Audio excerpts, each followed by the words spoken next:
नमस्कार दोस्तों। कहते हैं कि रावण को युद्ध में हराने से पहले तो उसकी लंका में प्रवेश करना ही सबसे कठिन कार्य था। प्रभु श्री राम ने लंका पर चढ़ाई करने से पहले भगवान शिव की आराधना की, फिर उन्होंने लंका की रक्षक देवी की आराधना की, तब कहीं जाकर वे लंका में प्रवेश कर पाए थे। रावण ज्योतिष, वास्तुकला, इंद्रजाल, तंत्र, सम्मोहन और तरह तरह के जादू जानता था। उसके पास विमान और घातक अस्त्र एवं शस्त्र थे।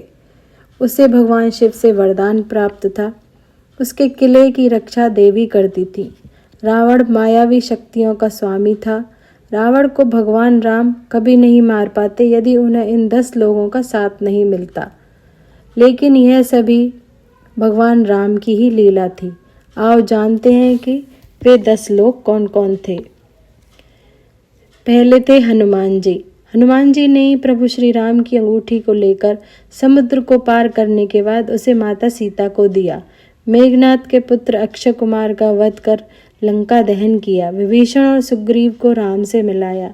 राम और लक्ष्मण का अपहरण कर जब अहिरावण पाताल लोक ले गया था तो उन्हें मुक्त कराया और उन्होंने ही हिमालय से संजीवनी बूटी लाकर लक्ष्मण की जान बचाई।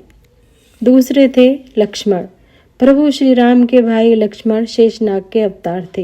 अपनी पत्नी उर्मिला से 14 वर्ष तक दूर रहे।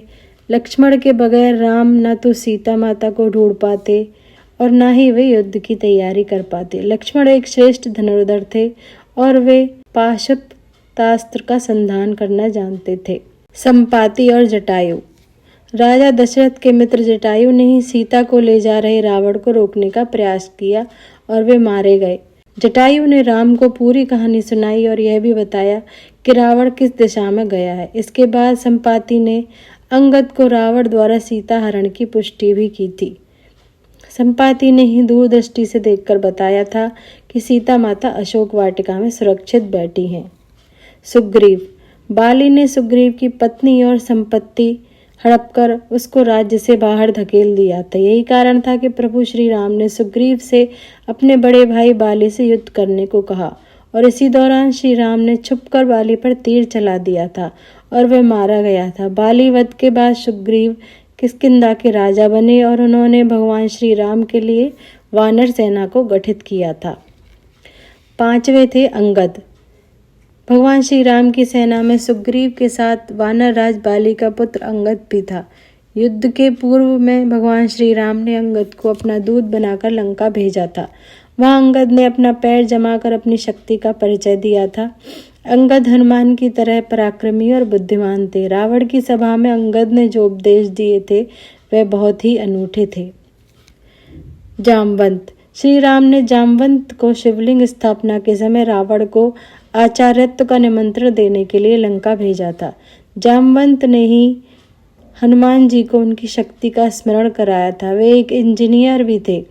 समुद्र के तटों में वे एक मचान को निर्मित करने की तकनीक जानते थे। यहाँ यंत्र लगाकर समुद्री मार्गों और पदार्थों का ज्ञान प्राप्त किया जा सकता था। मान्यता है कि उन्होंने एक ऐसे यंत्र का निर्माण किया था जो सभी तरह के विषैले परमाणुओं को निगल जाता था। जामवंत जी आज भी जिंदा हैं। नल और नील 2 भाई थे। नल ने ही लंका और भारत के बीच पुल बनाया था। यह पुल लगभग 5 दिनों में बन गया था, जिसकी लंबाई 100 योजन और चौड़ाई 10 योजन थी। रामायण में इस पुल को नल सेतु की संज्ञा दी गई है। नल के निरीक्षण में वानरों ने बहुत प्रयत्न पूर्वक इस सेतु का निर्माण किया था।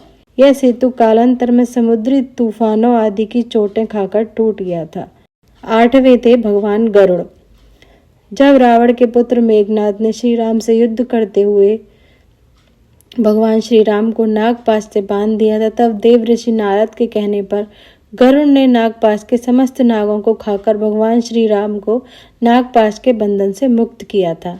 भगवान राम के इस तरह नागपाश में बंध जाने पर श्री राम के भगवान होने पर गरुड़ को संदेह हो गया था। अंत में काकभुशुंडी ने भगवान राम के चरित्र की पवित्र कथा सुनाकर गरुड़ के संदेह को दूर किया था। सुषेण वैद्य। जब राम रावण युद्ध के समय मेघनाद के तीर से लक्ष्मण जी घायल होकर मूर्छित हो गए थे, ऐसे में सुषेण वैद्य को बुलाया गया था। लक्ष्मण की ऐसी दशा देखकर राम विलाप करने लगे। सुषेण ने कहा, लक्ष्मण के मुंह पर मृत्यु चिन्ह नहीं है, अतः आप निश्चिंत रहिए। आप संजीवनी बूटी का इंतजाम कीजिए। हनुमान जी यह बूटी लेकर आए। यदि सुषेण वैद्य नहीं होते तो लक्ष्मण का जिंदा रहना मुश्किल था, और यदि लक्ष्मण का देहांत हो जाता संभवतः प्रभु श्री राम युद्ध रोककर पुनः लौट जाते। अतः सुषेण वैद्य की राम कथा में महत्वपूर्ण भूमिका रही है। विभीषण। रावण के 10 सिर थे। जिस सिर को राम अपने बाण से काट देते थे, पुनः उसके स्थान पर दूसरा सिर उभर आता था। राम द्वारा लाख प्रयास करने के बाद भी जब रावण नहीं मारा गया तो वानर सेना में चिंता होने लगी। रावण ने अमृत प्राप्ति के उद्देश्य से भगवान ब्रह्मा की घोर तपस्या कर वरदान मांगा था, लेकिन ब्रह्मा ने उनके इस वरदान को न मानते हुए कहा था कि तुम्हारा जीवन नाभि में स्थित रहेगा। यही कारण था कि वानर सेना पर रावण भारी पड़ने लगा था। ऐसे में विभीषण ने राम को यह राज बताया कि रावण का जीवन उसकी नाभि में है, नाभि में ही अमृत है। तब राम ने रावण की नाभि में तीर मारा और रावण मारा गया था। जय श्री राम, जय हनुमान।